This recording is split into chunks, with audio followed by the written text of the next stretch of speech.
আমার মনের কথা আপনি বুঝতে পারলেন না। ইন্ডিয়ান সেকুলার ফ্রন্টে যাদবপুরের প্রার্থী নওশাদ সিদ্দিকী। কি নাম? সায়নী ঘোষ।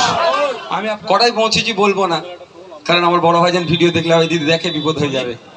বলবো আপনাদেরকে, আমরা এখানে যারা উপস্থিত হয়েছি বিভিন্ন ধর্মের মানুষ আছি, কিন্তু 99.99% 99.99% আমরা ধার্মিক। তো ভাই, আমাদের দেশ মহান দেশ, যে আস্তিক সেও মাথা তুলে থাকতে পারবে, যে নাস্তিক সেও মাথা তুলে থাকতে পারবে।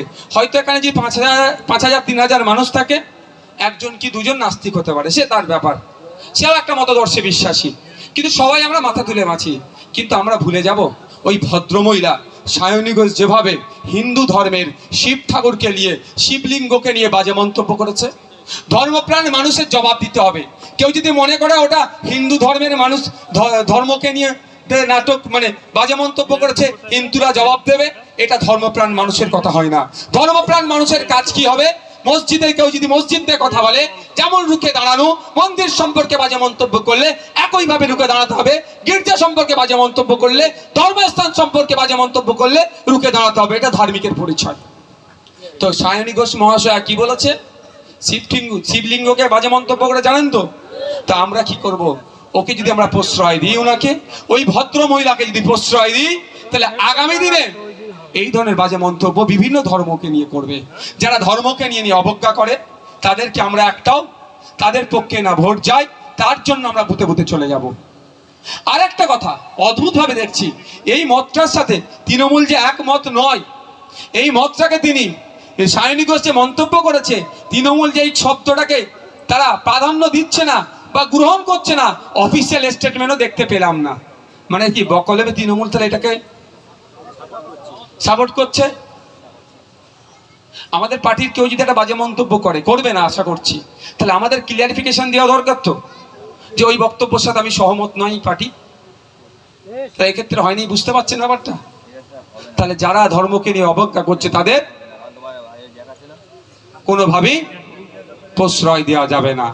তাহলে ভাই পৌঁছে যাবেন। কটা বাজে? অনেক বকে ফেললাম তো।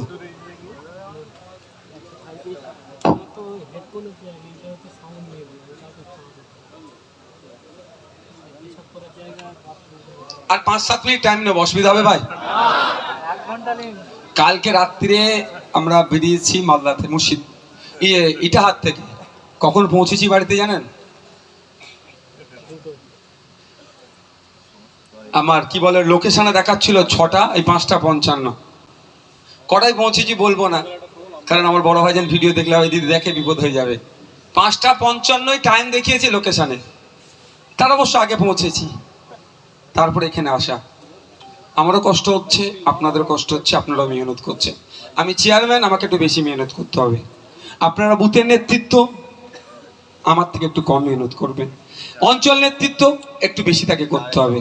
তাকে বেশি করতে হবে মানে কি, বুথের নেতাদের তাদেরকে একটু আওয়াজ শুনতে হবে, এটা করো সেটা করো, তুমি এটা করে দিচ্ছ না কেন, এটা শুনতে হবে অঞ্চল নেতৃত্বদেরকে। ব্লকের নেতৃত্ব আর একটু বেশি শুনতে হবে, অঞ্চল নেতাদের কথাগুলো শুনতে হবে। জেলাকে তো আরো ব্রেন খারাপ হয়ে যাবে, আর আমাদেরকে আর একটু বেশি।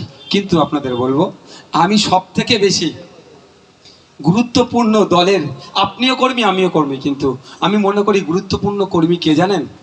বুথের যারা নেতৃত্ব দিচ্ছেন, বুথের যারা উঠে আসছেন। কারণ বুথ হচ্ছে, বুথকে যদি আমরা চাগাতে পারি, বুথকে যদি আমরা জেতাতে পারি, তাহলে আমরা ব্লকও জিতবো। বুথেই সব থেকে সমস্যা। আপনি ব্যানার বানতে যাচ্ছেন, আপনার উপরে হামলা হচ্ছে। বুথে আপনি দেয়াল লিখতে যাচ্ছেন, আপনার দেয়াল মুছে দিচ্ছে।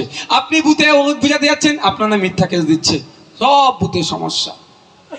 আমাদের কত ছেলেকে জেল খাটিয়েছে। উসমান ভাই আছেন, জাহাঙ্গীর ভাই আছেন, ওইদুল ভাই আছেন, আসমা ভাবি আছেন, মালিক ভাই আছেন। আমার ভাঙড়ের আমার মনে হয় নেতাদের 70% জেল খেটে নিয়েছে, তাই তো? তবে একটা জিনিস ভালো হয়েছে, কি বলুন তো?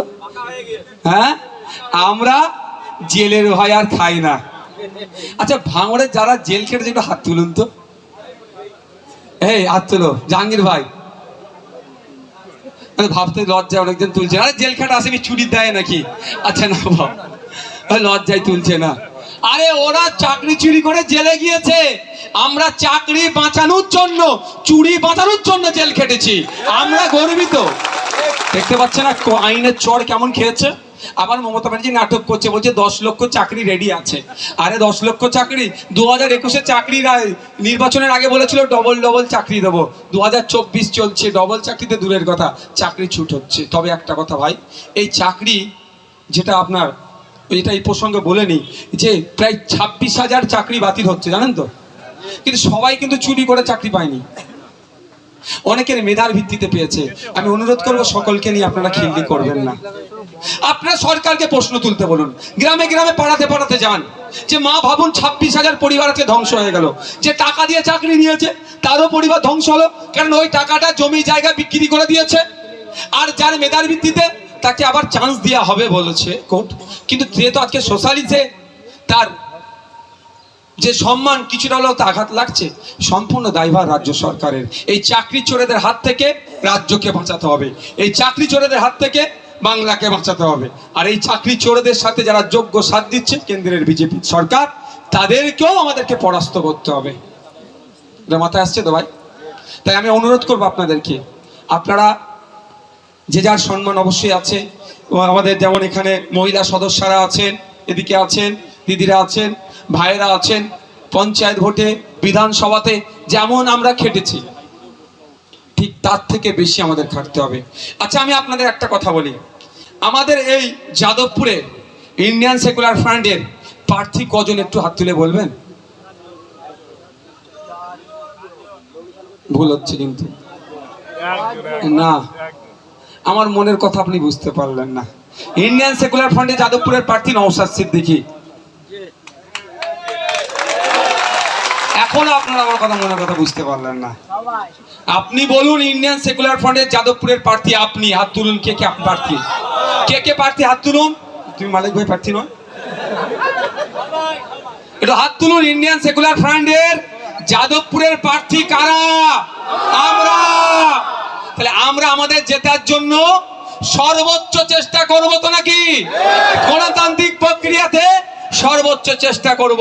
তবে একটা কথা বলে রাখি, পঞ্চায়েত নির্বাচনে অনেক হিংসা করেছে, এক বেটাকে জেলের ভাত খাওয়ানো হচ্ছে।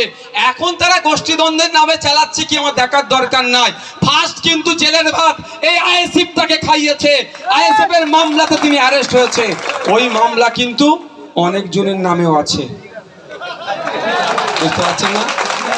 হ্যাঁ, শুধু আরাবুল সাহেবের নামে নাই, অনেক জনের নামে আছে। কদিন আগে দেখলাম একটা বেনামে পোস্টার পড়েছে, আমাকে মিডিয়ার বন্ধুরা জিজ্ঞাসা করছিল এটা নাকি আইএসএফ যুক্ত আছে। আমি বললাম আইএসএফ ওই তো রাতের অন্ধকারে বেনামে কাজ করবে না। প্রকাশ্য আমি বলছি, রেকর্ড করুন, আরাবুল ইসলাম যে মামলায় জেল খাটছে, শওকত মোল্লাকে ওই মামলায় অ্যারেস্ট করতে হবে। এখনো বলছিল, হ্যাঁ আমরা রাতের অন্ধকারে পোস্টার মারবো?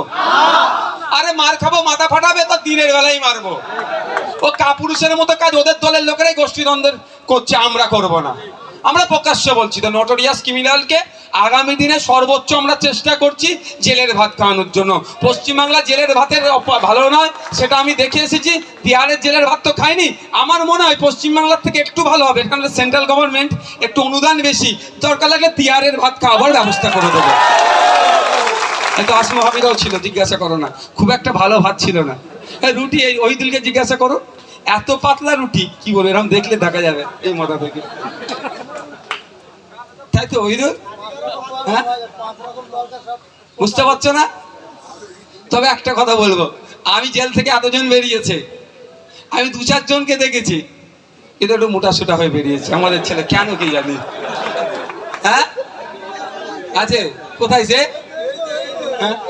হ্যাঁ এই তো এই আসাদুল।